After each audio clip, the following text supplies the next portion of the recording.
Oo nga, no. Ito na yung bahay ng pinsan ko. Buti pa yun si Mimi bago kinasal may bahay na. Oo, wala na problema. Oo nga. Uswerte ni Mimi, no. Kasi ang inasawa ko kasi apam eh. Hello. Asan na yung asawa ko apam?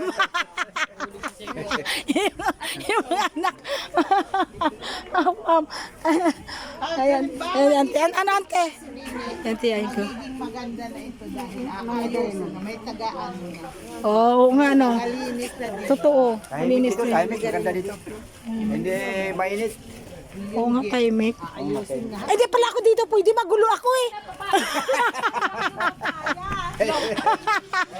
Ay, pumunta na ako dito. Pwede sumayaw ka lang. Yan. Ayan, ganyan. Oo, mahilig ako sumayaw. Ayan. Nagsusumba ako. Maingay lang talaga ako. Dapat dito na lang tayo, huwag nang doon. Kuya nga eh. Oo nga. Ito.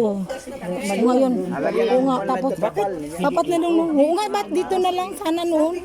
Ang sarap pa dito, no? Yung pag dito, lalagyan na lang ng kapag. Nangyayari na lang yan pag may question mo sa kanila. Oo. Diba?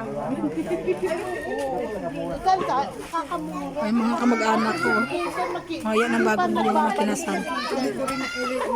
Ayan, mama. Oy! Ay, nasabi sa'yo eh. Talaga naman. Ante, kukuha na talaga ako ng ano. Dapat dito, ang ganda dito sa inyo. Masarap.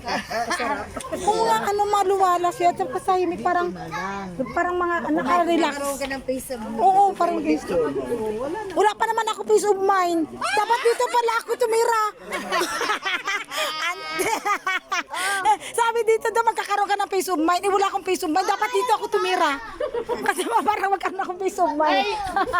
Ay, plastic. O, ayan na. Ara na, papaya, oh. Ayan, oh. Yan yung papanungkit.